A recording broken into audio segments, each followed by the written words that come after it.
What's up, toiletarians? Welcome. I'm your host, Toilet Terry. You're watching Toilet Talk with Terry. Tonight's topic is: are cartoons like Talking Tom bad for child's development? Well, I would say so myself, yeah. I mean, why would kids play with some dumb cat that just mocks them and is sarcastic all the time when they could be watching an educational show, reading a good book? I mean, come on. There's so many other things you can do that are beneficial for your childhood other than listening to some dumb cat who mocks you and lowers your self-esteem. You get me out there, Mr. or Mrs. Parents?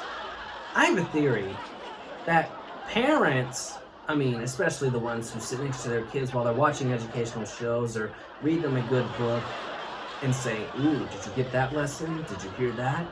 What does that mean? What does that mean?" They just purchase Talking Tom on the App Store so they don't have to spend time with their children. Think about it. It's true, isn't it?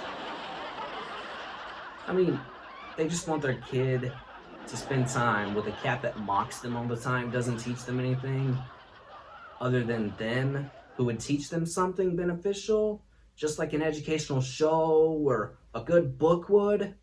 Who would spend money in the App Store for that? Who would do that? If you're watching right now, parents, you would probably get a grip. You'd probably need to reevaluate what kind of parent you are. Okay, we still got a lot of work to do with this stupid, retarded cat. Okay, so let's insult him. For example, Garfield is America's favorite cat. Talking Tom is America's least favorite cat.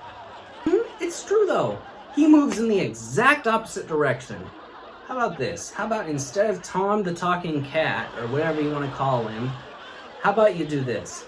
How about you actually get a cat, a real cat, that you can love on forever and ever and ever until they die, of course, but you don't even want to think about that because you love them very much. You can care for them.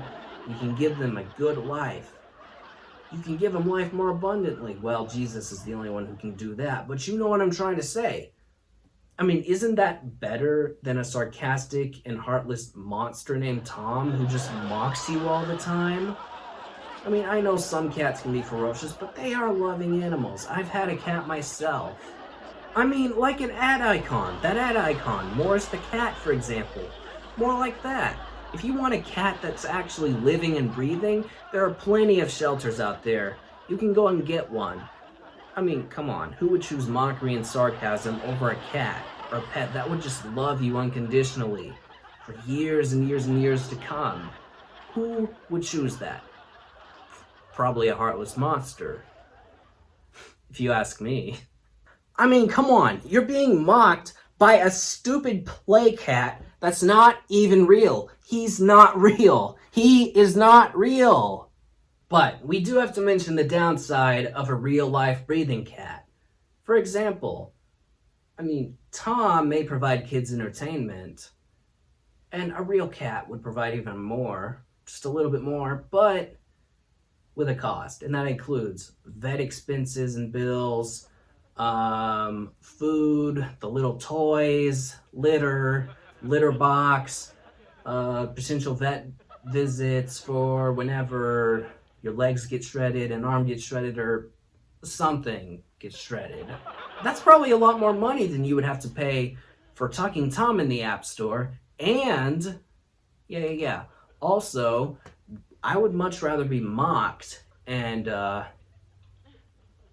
have my self-esteem lowered than I would have my legs shredded, an arm shredded, or something shredded. By those pointy little claws and the pointy teeth. But then think about it. Just think about it for a second. Just a second. Who's counting? Who's counting? Okay? Nobody is. Most people who visit these shelters always go home with a new companion that will love them for years and years and years and years and years and years and years and years to come. So the bottom line is, Talking Tom is stupid. It's dumb. It's dumb. It's dumb. It's dumb. It's retarded. It's retarded. It's retarded. It's unbeneficial. Wow, that was funny. That was really funny. Didn't know I could be so funny. Which leads me into our next topic. Join us on the next Toilet Talk with Terry, or what should I say, the last Toilet Talk with Terry, for... Do funny people have a gene that makes them tickle? Alright, don't forget to click subscribe for more. The next episode and last episode is going to be lit. You don't want to miss it? Alright, take care, y'all. Peace.